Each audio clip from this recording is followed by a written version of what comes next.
ఇప్పుడు ఇది మీకు ఎందుకుందంటే ఏదైనా ముందుకు వెళ్ళనివ్వట్ల ఇక్కడున్న అధికార యంత్రాంగంలో కూడా కొంత ప్రక్షాళన జరగాలి. చాలా బలంగా గార్డు చేస్తాను, ఎవరో తెలియట్లేదు. కానీ ఇంకా నేను ఇప్పుడు దాకా దీని మీద దృష్టి సారించలేదు. నా చేతి లేదు, మనోహర్ గారి చేతిలో.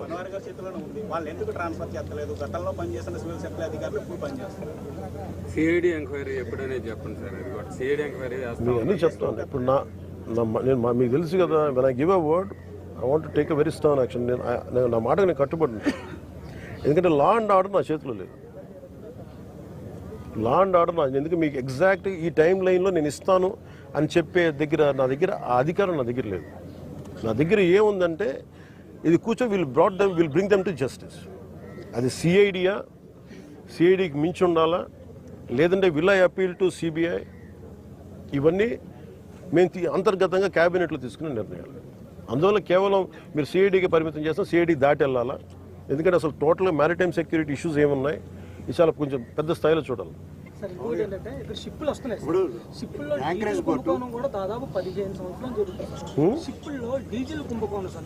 డీజిల్ అదే చెప్తున్నాను, ఇది అది మీకు ఫ్రీ ఫర్ ఆల్ అయిపోయింది చెప్తాను కదా. డీజిల్ కుంభకోణాలు జరుగుతూ ఉన్నాయి. ఇది అన్ని రకాలుగా దీన్ని ఒకసారి ఒక చాలా సునిశ్చితమైన పరిశోధన జరగాలి దీని మీద. దాంట్లో ఉన్నాను. యాంకరేజ్ పోర్టు స్టేట్ గవర్నమెంట్ కూడా బాధ్యత ఉంది. స్టేట్ గవర్నమెంట్ కూడా దాని రెజ్యుమేషన్ ఉంది, డైరెక్టర్ కూడా కేవలం సెంట్రల్ గవర్నమెంట్. ఇది సెంట్రల్ గవర్నమెంట్ సంబంధం లేదు, ఇది ప్యూర్లీ స్టేట్ కంట్రోల్లో ఉంది. స్టేట్ కంట్రోల్ పోర్టు, స్టేట్ సంబంధించిన పోర్టు అధికారులు ఒకరు ఉన్నారు. నేను వాళ్ళు కూడా మేము మీరు వస్తేనే ఆయన కనబడలేదంటే ఎంత సీఓ కానీ మీకు అదే చెప్తున్నాను కదా. అంటే నన్ను మీకు నేను ఎందుకు ఇంత మొత్తుకున్నాను వచ్చి, నన్ను రాకుండా చేయడానికి ఇంకా నాకు విసుగొచ్చి ఇక నాలాంటి వ్యక్తిని రానివ్వట్లేదని. ఇది ఎంత డీప్ రూటెడ్ వ్యవస్థ, దీన్ని అంటే ఎంత కుళ్ళు పట్టేస్తుందో ఈ వ్యవస్థకి, పర్టికులర్ రైస్ స్మగ్లింగ్ సంబంధించి నేను ప్రక్షాళన జరగాలని కోరుకుంటూ. అక్కడ సౌత్ ఆఫ్రికాలో వాళ్ళది స్టేపుల్ డైట్ రైస్. అది వాళ్ళకి పాప నిజంగా చెప్పాలంటే వాళ్ళకి సబ్స్టాండర్డ్ రైస్ పంపిస్తున్నారు. జనసేన గతంలో లబ్ధిదారులకు నేరుగా అకౌంట్లో వేస్తారని మీరు గతంలో నినాదం తీసుకున్నారు. అదేమన్నా ఇప్పుడు ఎందుకంటే ఈ రైస్ 90% కూడా తినట్లేదు సార్. డైరెక్ట్ ఇష్యూ నాకు ఇది బాగా తెలుసు అండి. ఇది తినని బియ్యం. ప్రాబ్లం ఏమవుతుందంటే ఎవరు తినని బియ్యం ఇది కేవలం ఇది నా ఉద్దేశంలో ఇది నేను కేంద్ర ప్రభుత్వం దృష్టికి తీసుకెళ్ళాలి. ఎట్లా ముఖ్యమంత్రి గారి దృష్టికి ఎలాగ తీసుకెళ్తాను. కానీ కేంద్ర ప్రభుత్వం దృష్టికి మీరు అంటే ఇది ఒక రూల్ అయిపోయింది. చెప్పండి సార్, ఆ రూల్ మీరు చెప్పండి. మనం ఇందా పొద్దున మాట్లాడుకుంది. ఎన్ఎఫ్ఎస్ఏ ఆ చట్టం వచ్చిన తర్వాత ప్రభుత్వం పైన ఆబ్లిగేషన్ ఉంది. మనం ఖచ్చితంగా మనం ప్రతి కుటుంబానికి ఆహార ధాన్యాలు అందించే బాధ్యత ప్రభుత్వం పైన ఉంది. ఎన్ఎఫ్ఎస్ఏ చట్టం రాకుండా ముందు మీరు అనేది డైరెక్ట్గా మనం క్యాష్ డిస్ట్రిబ్యూషన్ చేయొచ్చు. కానీ ఎన్ఎఫ్ఎస్ఏ చట్టం వచ్చినాక ఆ బాధ్యత మన పైన పడింది, ప్రభుత్వం పైన. తప్పకుండా ఇందాక కూడా ఇక్కడికి వస్తున్నప్పుడు కూడా డిప్యూటీ సీఎం గారు అదే మాట అన్నారు. మీరన్న మాట అన్నారు, డబ్బులు ఇవ్వచ్చా అంటే మీకు వచ్చిన ప్రశ్న నాకు వచ్చింది. 2 చెక్ పోస్టులు పెట్టారు. ఫస్ట్ టైం మీరు చెక్ పోస్టులు పెట్టారు, అయినా కూడా బియ్యం లోపలికి వస్తారు. నేను వెళ్ళి మీ అందరి సమక్షంలో అయితే నేను షిప్ లోకి వెళ్ళిన దీన్ని బట్టి హౌ డీప్ ఇట్ ఈస్. బియ్యం పట్టుకున్నప్పుడు కనీసం ల్యాబ్ టెక్నీషియన్ కూడా రాలేదు సార్. మీడియం అయినా టెక్నీషియన్ కూడా రాలేదు సార్. చెక్ పోస్ట్ పెట్టినప్పుడు 24/7 తనిఖీలు అన్నారు సార్. కొన్ని రోజుల నుంచి రాత్రిపూట తనిఖీలు ఆపేస్తారు. నైట్ 9 అదే రాత్రిపూట చేయట్లేదని ఎన్ఓసి ఇచ్చేసారు కలెక్టర్ గారు అంటే. నేను కలెక్టర్ గారిని అడిగాను, మీరు మాట్లాడుతుంటే నేను మాట్లాడకూడదు కాబట్టి ఆయన అడిగితే నీకు అధికారికంగా ఇచ్చారా చెప్పారన్న సమాధానం లేదు. స్థానిక రైస్ మిల్లర్స్ అంతా కూడా ఒక సిండికేట్ గా ఏర్పడి దీనికి కొంత పడుతున్నారు అనేది ఒకటి ఉంది. ఇతర రాష్ట్రాలలో కూడా ఇక్కడికి తరలించి ఏదైనా కానీ మీరు ఒకసారి ఒక తప్పు అలౌ చేస్తే, ఒక kind of smuggling activity allow చేస్తే ఇది మిల్లర్లకి సంబంధం లేదు. If they are part of it that's a different issue. ఇది మిల్లర్లకి సంబంధం లేదు. ఇది ఏదైనా సరే చట్టబద్ధతతో చేస్తే వ్యాపారంలో ఇబ్బందులు లేవు. కానీ ప్రజలకు చెందాల్సిన బియ్యాన్ని వాళ్ళు తినక స్టేట్ ఎక్స్చేంజ్ నిజంగా ఆ డబ్బులే కనుక ఉంటే ఈ రోజున విద్యార్థులకు కానీ మనకి ఎయిడెడ్ కాలేజెస్ ముయ్యాల్సిన అవసరం లేదు. ఫీజు రీయింబర్స్మెంట్లకు ఇబ్బంది రాదు. గోతులు పూడ్చే డబ్బులు మన ఏది ఏఐబి రోడ్డు ఈ పాటికి అయిపోయింది. ఇది ఏడీబీ రోడ్డు చెప్పాను మీకు మీకు డబ్బు ఎక్కడికి వెళ్ళిపోతుందంటే దిస్ హౌ, అందుకని మేము సార్ ఇప్పుడు నాణ్యమైన బియ్యం ఎందుకని ఇస్తారు? స్టేట్ మొత్తం అంతా ఇక్కడికి కేంద్రంగా అయితే కాకినాడ వస్తుంది సార్ బియ్యం అంతా కూడా. అయితే రేషన్ బియ్యం అంతా స్టేట్ నుంచి వస్తుంది సార్. ఇక్కడ ఒక్క చోటే దాడి జరుగుతుంది, ఇక్కడ ఒక్క చోట కొన్ని రోజులు ఆపుతున్నారు, మళ్ళీ కంటిన్యూ అవుతుంది. కానీ ఈ రైస్ అంతా కూడా స్టేట్ మొత్తం నుంచి వస్తుంది సార్. అది కాదు మీరు ఫాలో అవడం లేదు. దాడులు ప్రతి జిల్లాలో చేస్తున్నాం, ప్రతి రోజు చేస్తున్నాం. అమౌంట్ ఇక్కడ దొరుకుతుంది. డిప్యూటీ సీఎం గారు చెప్పినట్టు అంటే 60,000 మెట్రిక్ టన్నులు ఇప్పటివరకు సీజ్ చేశాం. గతంలో ఎప్పుడు లేదు ఇటువంటి కార్యక్రమం. This has become a hub for export. మరి ఎక్కడి నుంచి మేజర్ తెలంగాణలో చేసినా కానీ మీరు అన్నట్టుగా తెలంగాణకి సీపోర్ట్ ఏం లేదు కదా, ఇక్కడికి రావాలి కదా. పవన్ గారు ఇప్పుడు సన్న బియ్యం నుంచి ఆలోచన ఉందా? ఒక నిమిషం అది అల్టెల్.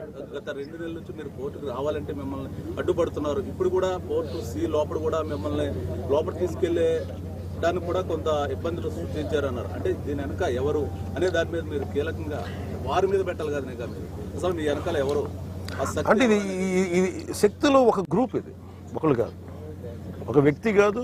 అదే సార్ ఇది ఎలా, ఇది నాకు తెలియదు అంటున్నాను.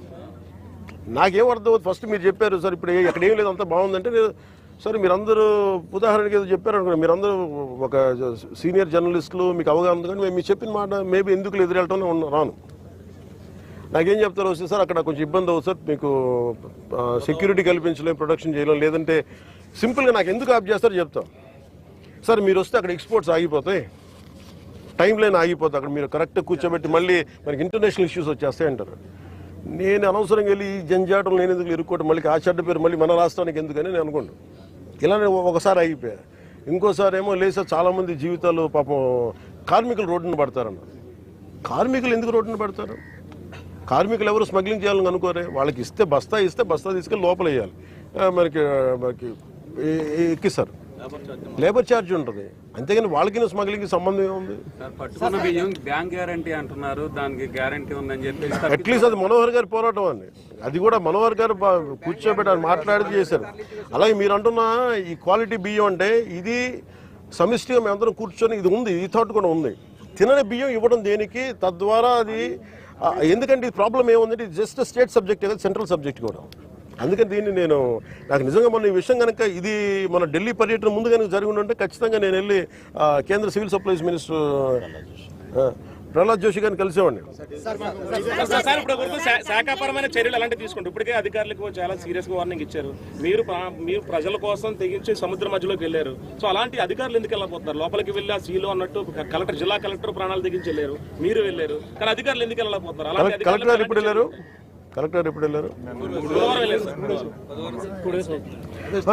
ఇది ఏమైపోతుందంటే ఇది చాలా డీప్ నెట్వర్క్. అది వదిలే మీకు ఎలా ఉంటుంది, ఎవరు బెదిరించరు, ఎవరు అది మీరు అర్థం చేస్తారు. ఒక నిమిషం, ఎవరు కూర్చొని దీన్ని మీరు రావద్దు వస్తే అలా ఏం చెప్పరు సార్. అలా వస్తే సార్ కొంచెం ఇబ్బందులు ఉంటాయి సార్. ఇక్కడ పాపం కార్మికులు నలిగిపోతారు సార్. మనం ఒకసారి ఏమో కార్మికులు నలిగిపోతారు సార్. అక్కడ గోడౌన్ పాపం ఈ అన్ని ఇది క్లియర్ రైస్ సార్, ప్రాబ్లం లేని రైస్ సార్, పాపం వాళ్ళు ఇబ్బంది పడతారు సార్, ఎక్స్పోర్టర్స్ ఇబ్బంది పడతారు. కానీ ఇంత లాట్లో దొరికినప్పుడు మటుకు sir it is repeated offenders ఉన్నారు, ఇంక దీన్ని ఇంకా బలమైన చర్యలు తీసుకోవాలి అని చెప్పి పక్కన ఉన్న తొండంగి మండలం ఉంది. దానికి సంబంధించి అరవిందోకి సంబంధించి 12 గ్రామాల ప్రజలంతా కూడా మధ్యగారు మొత్తం కాలుష్య బారిన పడుతుందని చెప్పేసి సంవత్సరం నుంచి ఇబ్బంది పడుతుంది. గతంలో మీరు కూడా మాట ఇచ్చారని చెప్పేసి మొన్న ఈ మధ్యన నిరాహార దీక్ష చేస్తూ పవన్ కళ్యాణ్ గారు వచ్చే వరకు మీరు దీక్ష విరమించం, దాంతోపాటు ప్రాణాలన్నా కోల్పోతాం, ఆయనకు రావాలని చెప్పేసి మీరు విజిట్ చేసే అవకాశం మీరు పిఠాపూర్లో కూడా మాట్లాడారు. నేను మాట్లాడాను, అది నా దృష్టిలో ఉంది సార్. చెప్పండి సార్. ఒక్క నిమిషం సార్. కోర్టు సంబంధించి మనం నాణ్యానికి ఉపయోగపెట్టి వస్తున్నాం. స్మగ్లింగ్ అనేది వాస్తవంగా చూసుకుంటే శ్రీలంక ఆర్థిక సంక్షోభంలో ఉన్నప్పుడు అక్కడ ప్రజలు ఆకలి తీర్చడానికి కేంద్ర ప్రభుత్వం ఇక్కడి నుంచి రైస్ ఎక్స్పోర్ట్ చేస్తుంది. ఆ రైస్ ఎక్స్పోర్ట్ కూడా పయ్యావుల కేశవ్ గారు విజయంకరే స్వయంగా ఇక్కడి నుంచి ఎక్స్పోర్ట్ చేశారు. కొన్ని లక్షల మెట్రిక్ టన్నులు ఫ్రీగా కాకినాడ పోర్ట్ నుంచే వెళ్ళింది. కరోనా సమయంలో కూడా అత్యధికంగా అన్ని పోర్టులు మూతపడినప్పుడు కూడా కాకినాడ పోర్టు నుంచి ఎక్స్పోర్ట్ అయ్యింది. సరే 10,000 మంది కార్మికులు ఆధారపడి ఉన్నారు. ఇప్పుడు ఈ రేషన్ మాఫియా మనకు తెలిసినప్పుడు ఎవరైతే 16 మంది ఉన్నారో దాంట్లో ఇంటర్నేషనల్ కంపెనీస్ ఇవన్నీ కూడా ఇది చాలా ఇంట్రికేట్. అందుకనే కదా ఇప్పుడు నేను ఆటోమేటిక్ కార్మికులు రోడ్డున పడే అవకాశం ఉంది. అదే కదా నా కన్సర్న్. మీకు ఎలాంటి కన్సర్న్ ఉంది, నా కన్సర్న్ కూడా అదే. కార్మికులు ఉపాధి కోల్పోకుండా స్మగ్లింగ్ అరకెట్టడం ఎలా? ఇట్స్ రిడల్ ఇది.